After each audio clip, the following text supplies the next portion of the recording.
you're afraid of the dark web, You should be. you should be, and our Vicky Nguyen's going to show us exactly why. But she's also going to show us what to do if your private information has been compromised on the dark web. And then later, all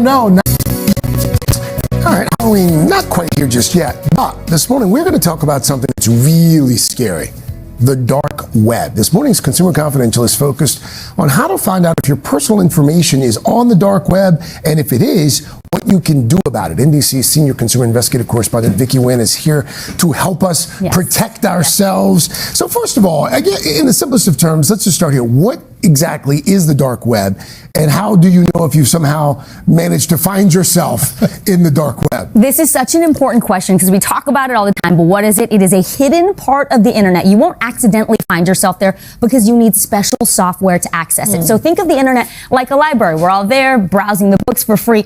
Well, the dark web is a hidden room that you need a special key to get access to. And inside, people are doing all kinds of illegal stuff. You mean a virtual room? A virtual room, exactly. Okay. Yes, where you would have to get a special software to get into the dark web. And that's where your personal information is being traded, your credit card numbers, your email addresses, your passwords. How does it get on the dark web? Through data breaches. There are so many companies, healthcare companies, mobile phone companies, huge companies that have our personal information that hackers have gotten into, and then that information is worth so much money, or you've been scammed, or you've been hacked. That's how stuff finds its way there. If you want to know what is on there that's about you, there are free services through Google, Experian, something called Keeper, that will help you figure out, okay, what exactly has been compromised about me that's floating around on the dark web. Okay, so you find out through one of these softwares that you are on the dark web. Your information is there. What do you do? How do you protect yourself? Call the dark web police? Well, once it's on there, it's really tough to get it off. So what you need to do is just manage and protect your privacy from there. So first of all, when it comes to passwords, we talk a lot about passwords. Cybersecurity experts want you to change it to a passphrase, like Al Roker is cool. Dylan Dreyer is the best. We love Craig Melvin. And then throw in passwords. Thank you. Throw in a couple of passwords that nobody will ever use. No, but that's the thing, because there are programs that can go through every single word in the dictionary in seconds. So if you just have one word, Apple is my password, that's so easy to crack that code. So up your passphrase game, and then multi-factor authentication. Anytime they ask you, do you want this on any site? I don't care if it's shopping, definitely banking. That means that when you log on, you get another code sent to your phone that you have to. It's a little bit of a pain, but it's so worth it in the long run, Dylan.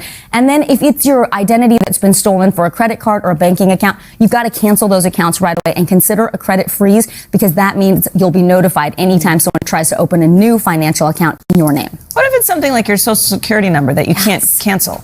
Yes, this is crazy. So first, you're going to Experian, Equifax, or TransUnion. You're letting them know my social security number has been stolen, it's been compromised.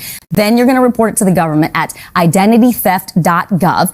And then what you're going to do is get your free credit report. This is a government-sponsored site, annualcreditreport.com. You can get it free every single year. You're looking for any mistakes, and you're going to start watching and looking at every single banking and credit card statement to make sure there's nothing erroneous on there or nothing weird or suspicious. And there are actually services that can do this for you. They'll run you $200 to $300 a year. Aura is one of them. They'll be scanning the dark web for you, monitoring your credit for you.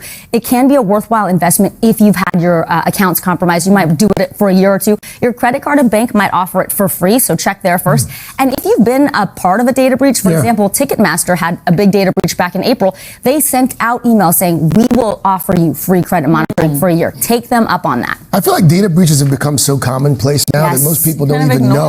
You don't even know when you've been the subject of a data breach. Right. Really quickly here, social media accounts. Like if you're hacked, if someone gets into your social media account, how do you get that back? How do you regain control of those? Well, first, if you're lucky enough that you can still log into your account before they've changed all of the passwords on you, get in there, change the passwords, turn on multi-factor authentication. Some websites will send you an email saying, hey, are you trying to change your email? Are you trying to change your website? If that's the case, go to your social media account, log out of any suspicious or unfamiliar devices, and start the whole process over with a secure passphrase. The problem is I get a lot of emails and notifications from people who say, someone has already taken over my account. account. They've changed my passwords. I can't get back in.